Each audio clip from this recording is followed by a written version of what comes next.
మోంతా తుఫాన్ ప్రభావం చాలా వరకు తగ్గిపోయినట్టు కనబడతా ఉంది. ఈ సందర్భంగా ఆలోచించాల్సిన విషయం ఏంటంటే, ముఖ్యమంత్రి గారు 36 గంటల నుండి ఆర్టీజీఎస్ సెంటర్ని కేంద్రంగా చేసుకొని రాత్రింబవళ్లు కూడా రాష్ట్రంలోని ఉన్నతాధికారులతో ప్రజాప్రతినిధులతో ప్రతి గంట 2-3 గంటలకు ఒకసారి టెలికాన్ఫరెన్స్, ప్రతి అవసరమైనప్పుడల్లా ప్రతి గంట వారితో సంప్రదిస్తూ రాబోయే ఉపద్రవాన్ని ఏ విధంగా ఎదుర్కోవాలి, ఏ విధంగా మనం అంతా కూడా యంత్రాంగం అంతా కూడా సిద్ధంగా ఉండాలని సిద్ధపరచడం మూలంగా మరి నష్టాన్ని అతి తక్కువగా చూడగలిగామని చెప్పేసి మనం చేస్తాను. ముఖ్యమంత్రి గారు నష్టం, ఆస్తి నష్టం తక్కువగా, ప్రాణ నష్టం జీరోగా చేయాలని చెప్పేసి ముఖ్యమంత్రి గారి లక్ష్యంతో ఈ కార్యక్రమాలని పర్యవేక్షించడం జరిగింది. మరి ఈరోజు అధికారులు కానివ్వండి, ముఖ్యమంత్రి గారు కానివ్వండి, మంత్రులు అందరూ మరి కంబైన్డ్ గా ఒక టీం లాగా పనిచేయటం మూలంగా మరి పరిస్థితులన్నీ కూడా చక్కదిద్దుకున్నాయని చెప్పేసి మనం చేస్తాం. ఇప్పుడు ముఖ్యంగా రైతులు కొంత చాలా వరకు నష్టపోయారు. ప్రభుత్వం వాళ్ళందరినీ కూడా తప్పకుండా నిబంధనల ప్రకారం ఆదుకుంటుందని చెప్పేసి మనం చేస్తాను. మరి ముఖ్యమంత్రి గారు కూడా ఏదైతే తుఫాన్ తర్వాత ప్రభుత్వం తరపు నుంచి అందే సహాయం ఏదైతే ఉంటుందో వాటిని ఎవాల్యుయేట్ చేయడానికి వెంటనే టీమ్స్ ఏర్పాటు చేసి మరి కలెక్టర్స్ అందరూ కూడా టీమ్స్ సిద్ధం చేసి క్షేత్రస్థాయిలో పర్యటించి ఎక్కడెక్కడ నష్టపోయారు వాటన్నిటిని కూడా నమోదు చేయమని చెప్పేసి మరి ఉత్తర్వులు సిద్ధం చేస్తున్నారని చెప్పేసి మనం చేస్తాను.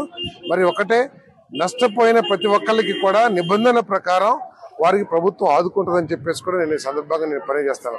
మరి కలెక్టర్ గారు కానివ్వండి, అదేవిధంగా ఎస్పీలు కానివ్వండి, డీజీపీలు కానివ్వండి, ప్రిన్సిపల్ సెక్రటరీ గారు అందరూ కూడా దీంట్లో ఇన్వాల్వ్ అయ్యి ఎక్కడా కూడా ఎటువంటి దీన్ని కూడా వదలుకోకుండా పర్యవేక్షించడం మూలంగా ఈరోజు చాలా నష్టాన్ని తప్పించగలిగామని చెప్పేసి మనం చేస్తాను. మరి ముఖ్యమంత్రి గారు ప్రతిసారి కూడా సాంకేతికత, టెక్నాలజీ అని అంటారు.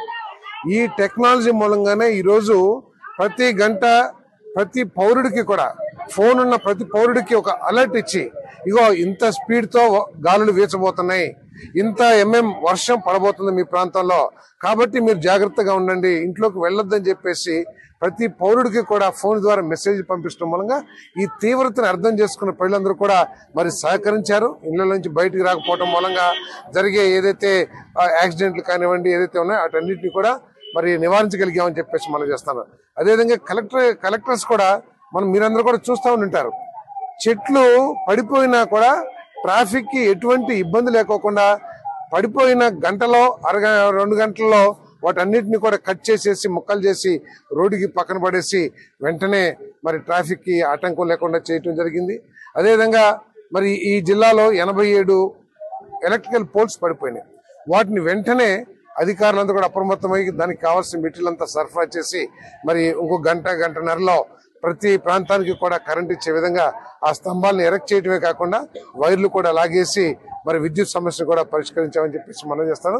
మరి ఏదేమైనా కూడా ప్రజలు సహకరించినందుకు, అదేవిధంగా దీంట్లో అన్నిత్యం వర్షం అనుకోకుండా గాలి అనుకోకుండా పనిచేసిన అధికారులకి మరి కూటమి పార్టీల కార్యకర్తలకు అందరికీ కూడా ధన్యవాదాలు. తెలుగులో న్యూస్ కి ఫాస్టెస్ట్ యాప్ ఇప్పుడు టోటల్లీ న్యూ అవతార్లో జస్ట్ 5 seconds లో కంప్లీట్ న్యూస్, సోషల్ మీడియాలో ట్రెండ్స్ కి one stop solution, live TV app, voice search option తో ఇప్పుడే డౌన్లోడ్ చేయండి లేదా అప్డేట్ అయిపోండి. యాప్ లింక్ డిస్క్రిప్షన్ లో ఉంది.